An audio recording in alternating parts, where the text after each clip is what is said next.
Hello folks, Doug with Stacking Investments here, also known as Stacking Perpetrator. Today's video is going to be the last one for me tonight. It's getting really late. I'll get these loaded into the old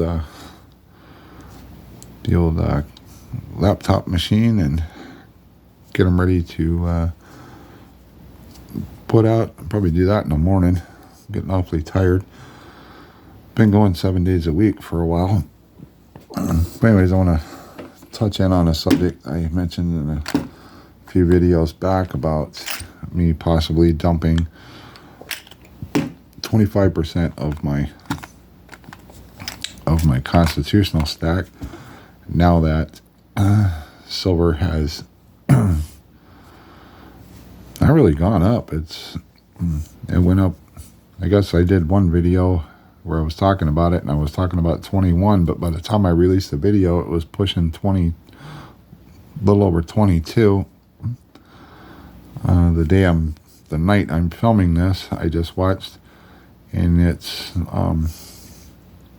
was floating just slightly below 21.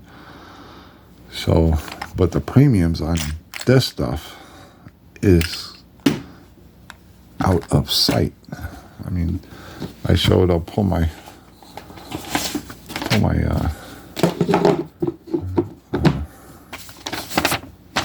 a step up from Fish Math paper that I did, and I showed in the other video where $1.40 face of constitutional, whether it be dimes, quarters, half dollars, that $1.40 of it, 90%, any mixture, any combination, you can get to $1.40. This is 1 ounce of silver.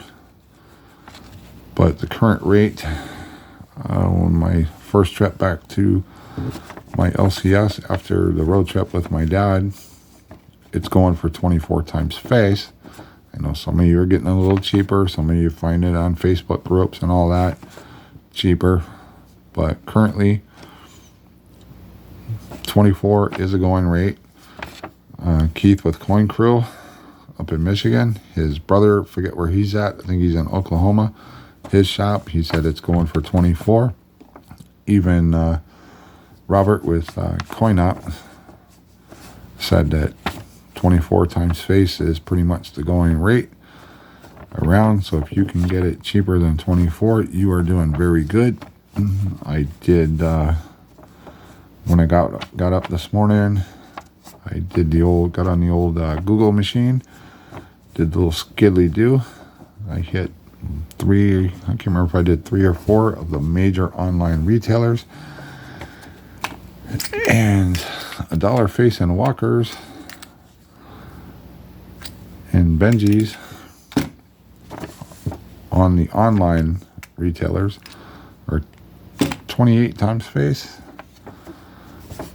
It varies. You get your mixture of, for $1 face for the listing, or you can get the mixed listing where it would be a combination of dimes, quarters, or whatever they decide to send you, whether it be $1 worth of dimes, $1 worth of quarters, or $1 worth of half dollars they're choosing.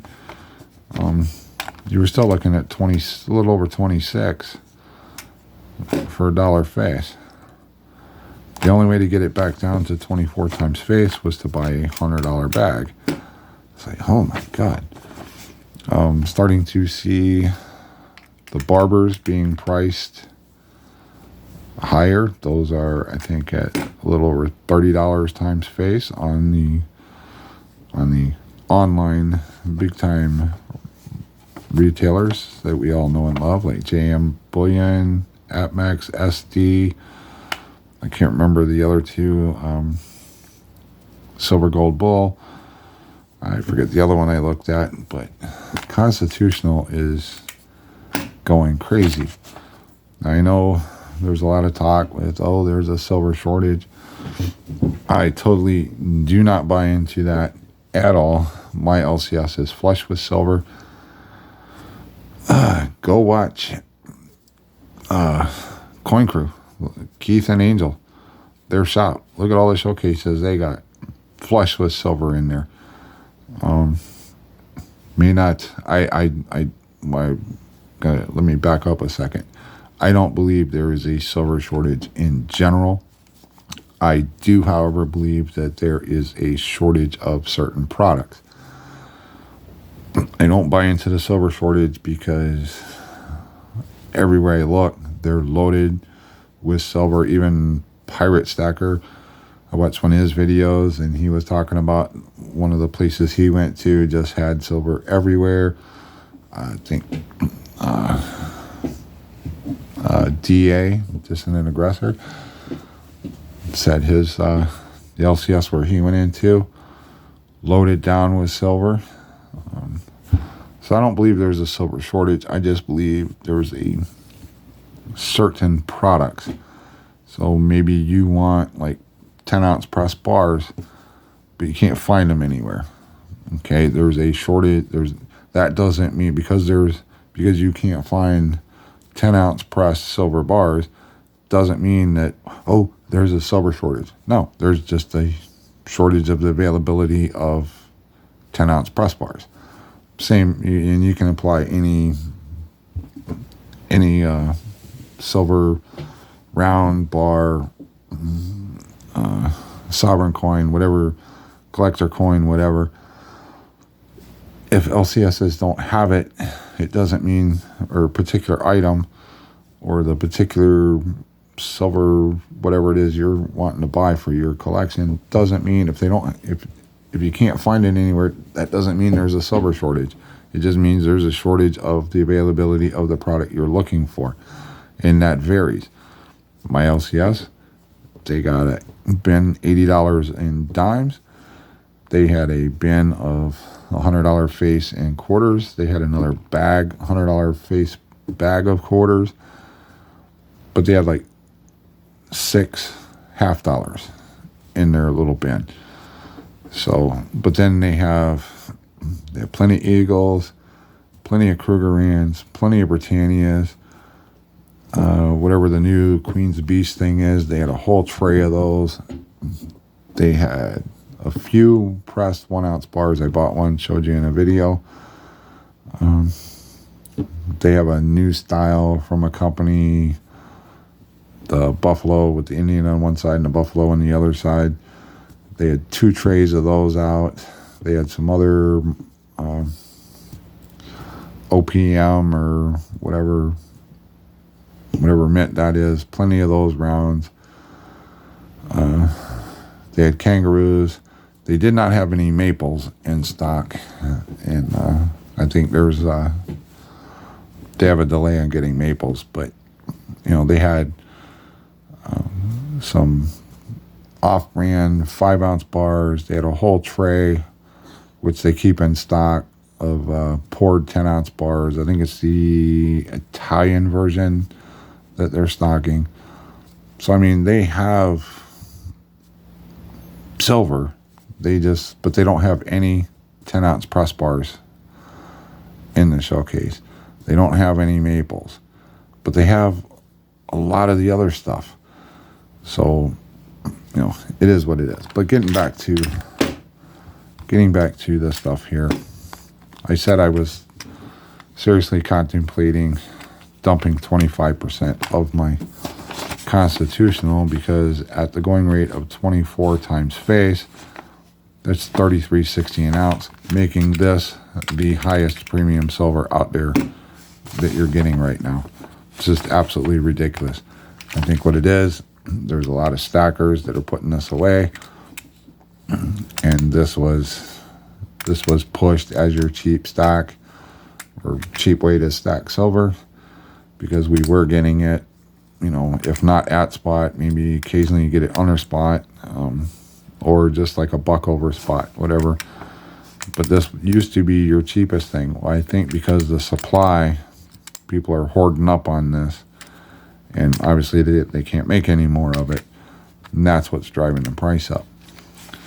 Now, I mentioned that I was thinking about getting out, and the reason being is, and I had a viewer point this out, and I went and checked the link.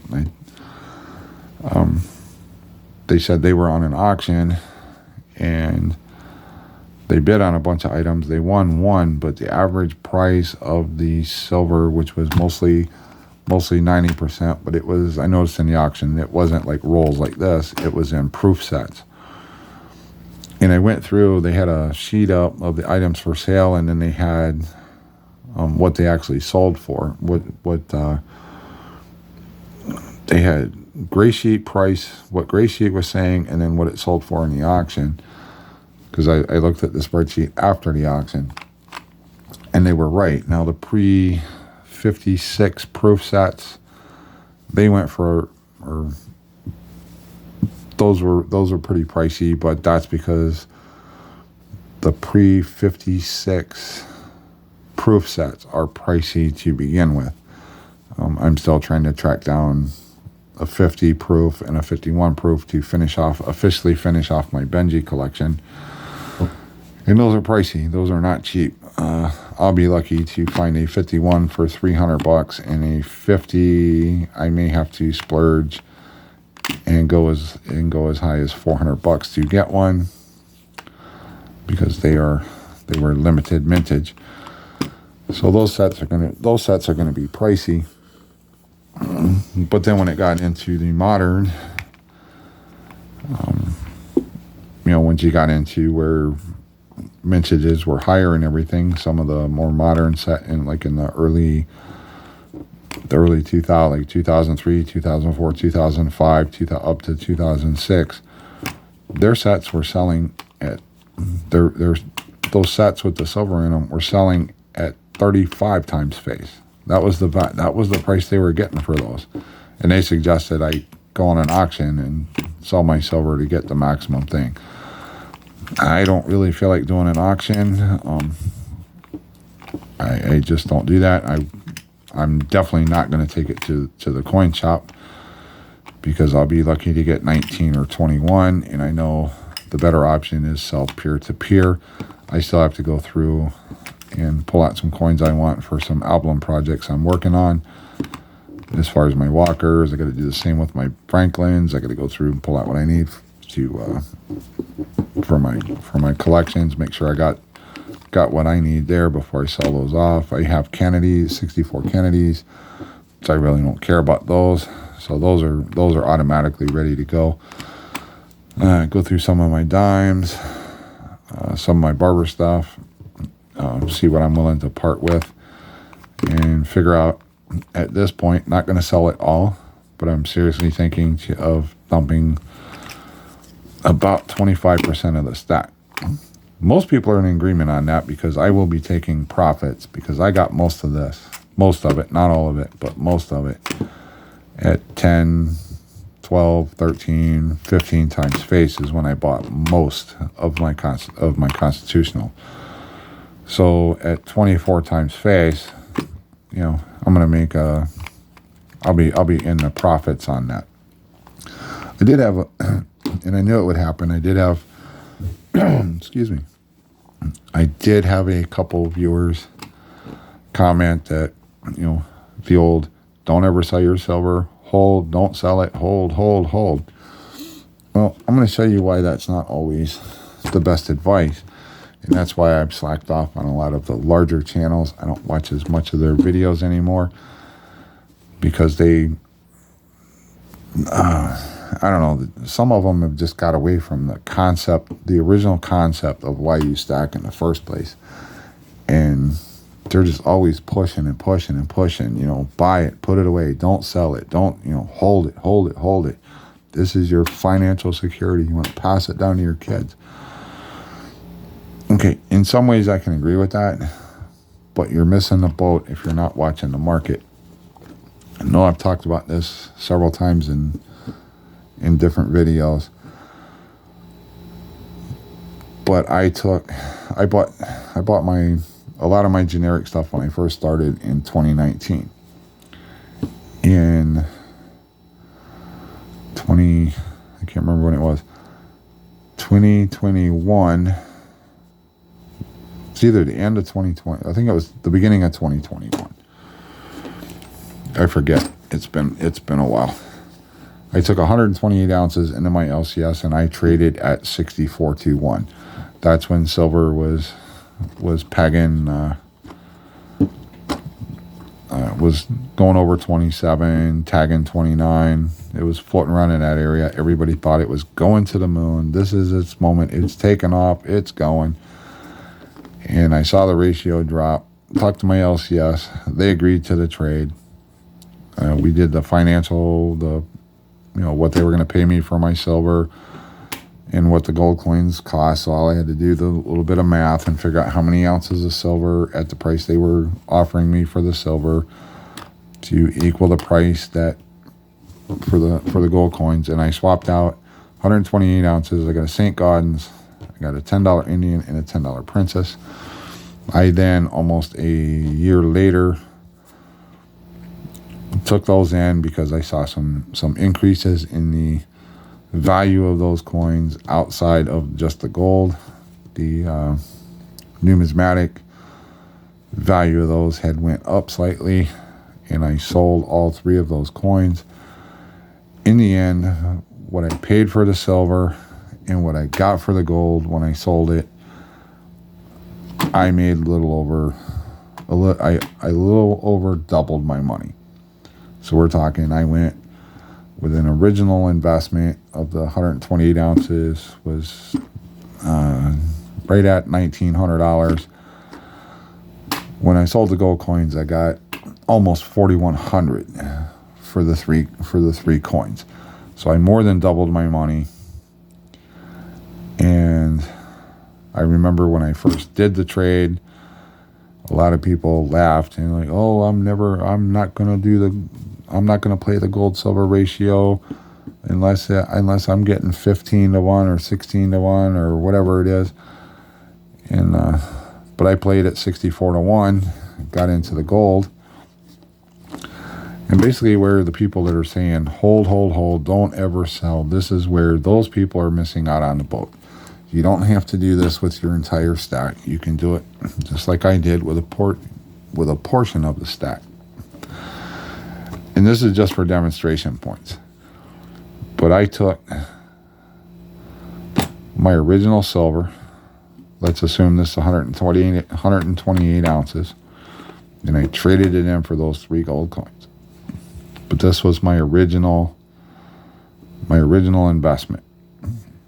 I had more than that, but this is what I was willing to do on the trade, because I didn't want to do it all in case I was wrong and whatever. So I played, I did a little diversification. I pulled out what I thought I would willing to risk on this trade in case things went south with silver or with gold or whatever. So I played it safe. Let's assume this is the 128 ounces, and this is where these people that are like, hold, never ever sell, don't sell, always hold. This is where they're missing out, and this is going to explain why they're missing out. So my 128 ounces, I went in, I traded it for gold, and I held that gold.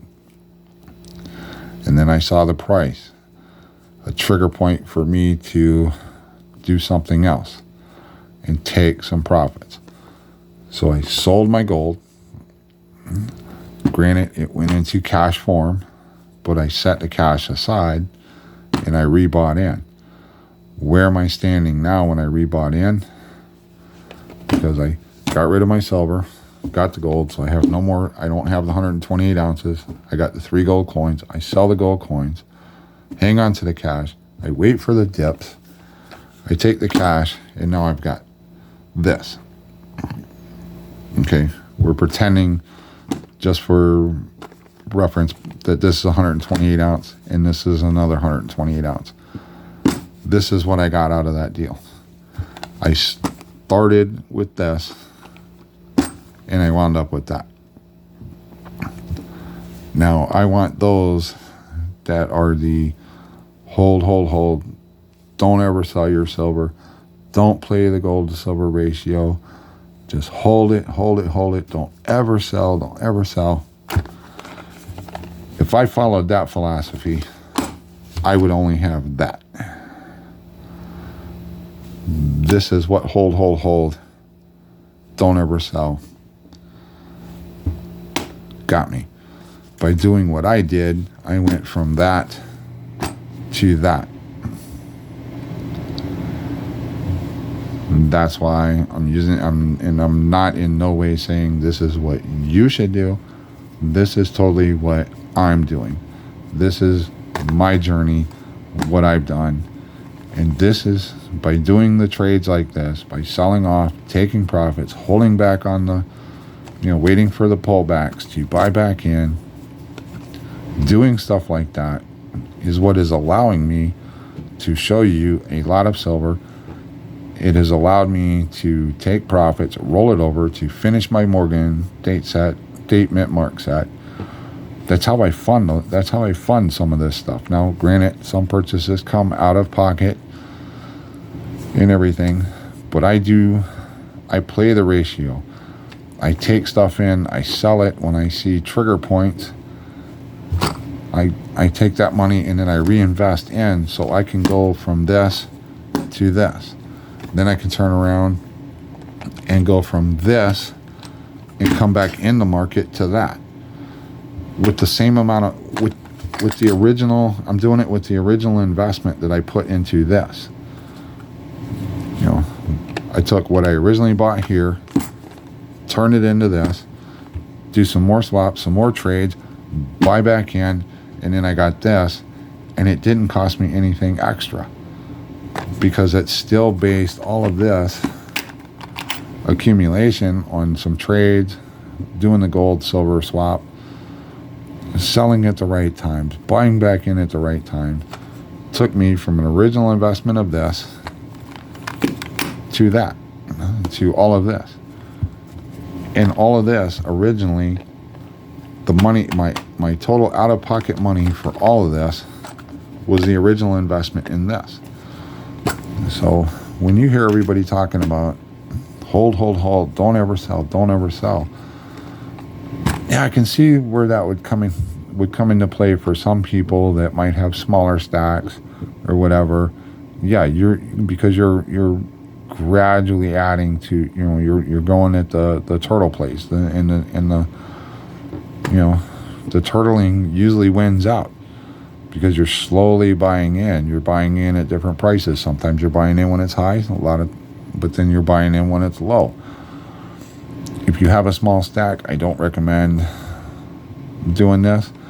If you have some of your stack that you can play with and do the gold trade, or some of it when it hits certain value, sell it off, set the money aside. When the prices come back down, you're buying back in. And you sold this off, you set the cash aside, the price drops, you come back in with that money you set off to the side. That's how you can multiply your stack. If you play certain trades or sell certain items when the prices are high, sit back, wait. Maybe you don't get back into the same product that you sold. Maybe you get into something different. That's what I plan on doing with selling off some of my constitutional. I want to take some profits, and then out of those profits, I can buy into some numismatics, do some upgrades on my Morgan set to increase the value of that. And I'll be doing it with profits off of stuff I bought at lower prices. What happens when all of a sudden whoever's hoarding this stuff up, they start selling it? What's going to happen? When this stuff starts coming back into the market from people that are holding and speculating and everything, and they decide when they see the point that there's no more increase on this, and they start selling to take advantage of it, and those prices start tumbling because this stuff starts flooding the market again, where are you going to be at if you're always hold? You're just gonna have that. Why not sell some of it and then wait for some pullbacks to buy back in and increase this without using out-of-pocket money? That's what I'm talking about doing. That's part of my strategy. That's why I'm kind of changing the name to Stacking Investments instead of you know, being stacking perpetrator. I'm doing the investments. I'm playing the ups and downs. And, you know, I may hit it good one time. I may sell my 25% stake in my constitutional and it goes up to 35 times face. Well, guess what? I only sold 25% or up to 25% of my stack. I'll still have the other 75%. So anyways, the videos went long again. Let me know your thoughts down below, and I will see you in another one.